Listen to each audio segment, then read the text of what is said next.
ಭಗವದ್ಗೀತಾ ದಿನಕ್ಕೊಂದು ಶ್ಲೋಕ ಕಲಿಸಿರಿ ಮತ್ತು ಕಲಿಯಿರಿ. ಅಧ್ಯಾಯ 1.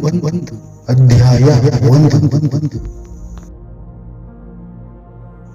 ಕುರುಕ್ಷೇತ್ರದ ರಣರಂಗದಲ್ಲಿ ಸೇನಾವಲೋಕನ. ಕುರುಕ್ಷೇತ್ರದ ರಣರಂಗದಲ್ಲಿ ಸೇನಾವಲೋಕನ. ಶ್ಲೋಕ 21ರಿಂದ 22.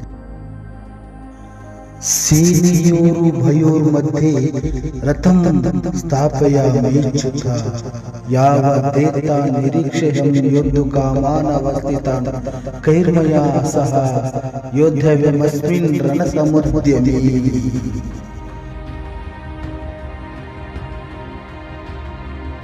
ಅನುವಾದ.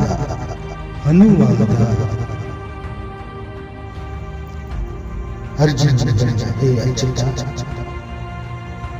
ಯುದ್ಧ ಮಾಡಲು ಸನ್ನದ್ಧರಾಗಿರುವ ಇವರನ್ನು ಮತ್ತು ಈ ಘೋರ ಸ್ಪರ್ಧೆಯಲ್ಲಿ ನಾನು ಯಾರನ್ನು ಹೋರಾಡಬೇಕು ಅವರನ್ನು ನೋಡಲು ಸಾಧ್ಯವಾಗುವಂತೆ ಈ ಎರಡು ಸೈನ್ಯಗಳ ಮಧ್ಯೆ ನನ್ನ ರಥವನ್ನು ನಿಲ್ಲಿಸುವುದು